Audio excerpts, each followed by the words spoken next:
So I'm on my lunch break. This is how I usually trade. So I'm about 5 minutes into my lunch break. So I got 25 more minutes. I looked at Tesla already. Tesla is consolidating or range trading, which is not good for options contracts due to theta decay. So the next stock I looked at was SPY. SPY is doing the same thing.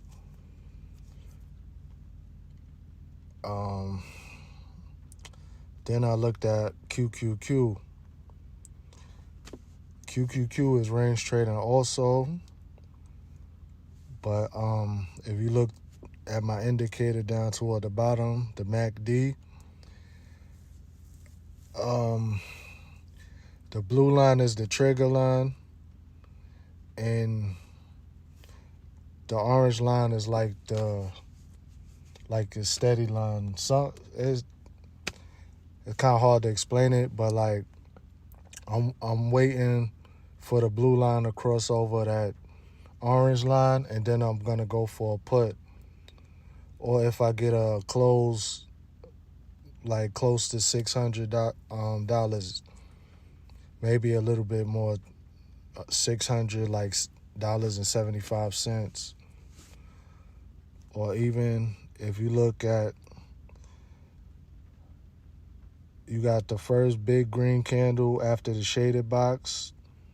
Then you got the next two green candles, but that last green candle and that slim red candle, those both stopped at the same point on the bottom of the chart. So what I'm going to do is if that breaks, I'm going to go for a put. Now, this might not happen during the time of my lunch break, but that's what I'm looking for. The RSI, on the bottom of the chart, that's another indicator that I use. And so the RSI is relative strength index. So usually it stays between 30 and 70. And if you can see, it's at 58 right now, but it's looking real weak. So when somebody says they're looking for confluences, so my MACD is dropping, the RSI is dropping.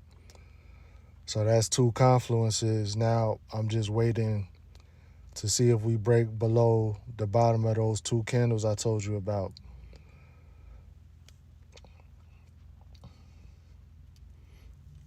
So what I did, I just expanded my screen and my chart, I should say.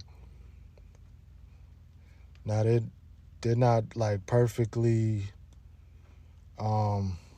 level as far as where the bottom of those two candles are, but it's pretty freaking close. Also with the MACD, it is crossing down with the blue line, and then also it has volume underneath it, which is also dropping. So once those green candles under the MACD's indicator start to go red, that's good signs for a put. So that would be good RSI, good MACD, and then also good a good candle, which pretty close to that point. I probably should use the 5-minute chart. So I'm going to change it, hit the time frame, 5 minutes. So you see, on the 5-minute, the MACD had already crossed. The purple line I have on my chart is the simple moving average of the 100. It's the 100 candles. So, and then I have the 200 candles. Yeah, so I'm going to hop into a put. Options, puts. Of course, I keep getting emails and stuff right now.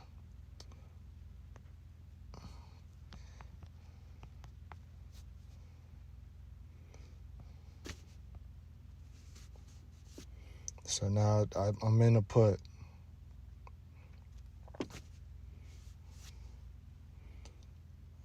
So I came back to the chart. I might have been premature with the put. I ain't gonna lie to you.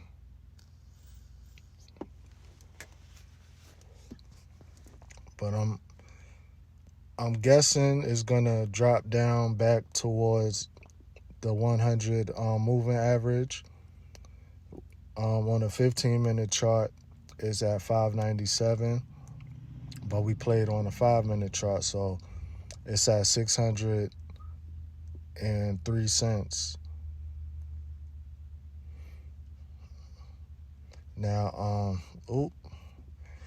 that's not looking good. Now with that candle, you see how it's you getting a long wick on the bottom of it. Like it's looking like it wants to actually bounce. So a lot of times it's gonna try to fake people out, or it's gonna try to hunt when people set their stop loss.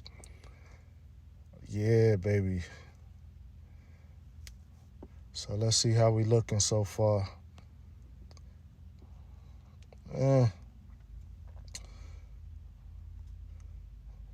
mean,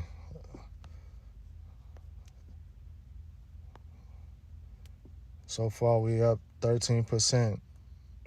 Yeah, you know, $3 on $24. You get what I'm saying? Not too bad. See that? So let's go back onto the chart. Let's see how we looking.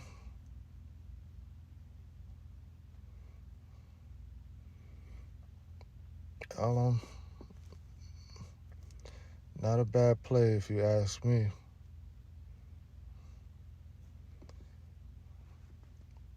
So now I'm good with this play. So what I'm gonna do is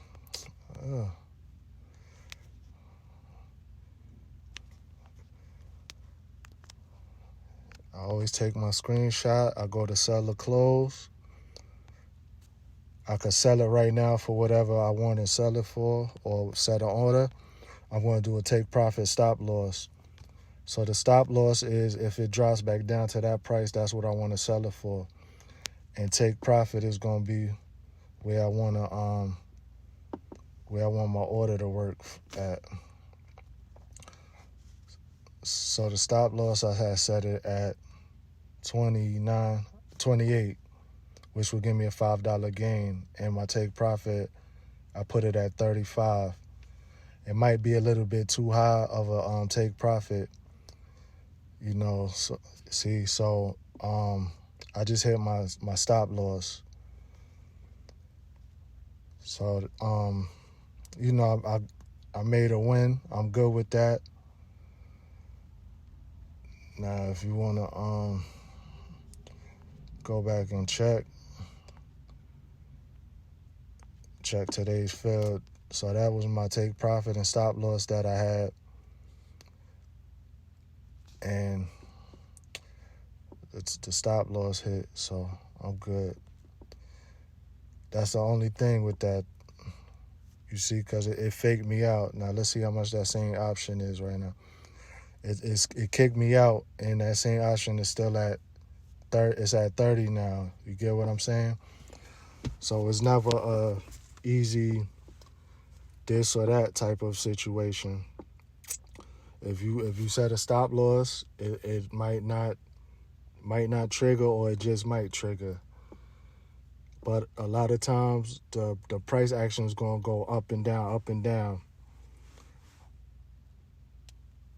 I wouldn't usually put one.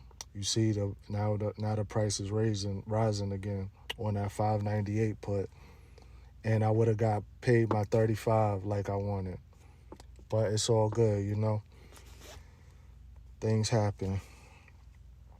But I hope this was kind of helpful to everybody. Thank y'all for tuning in. I'll catch y'all.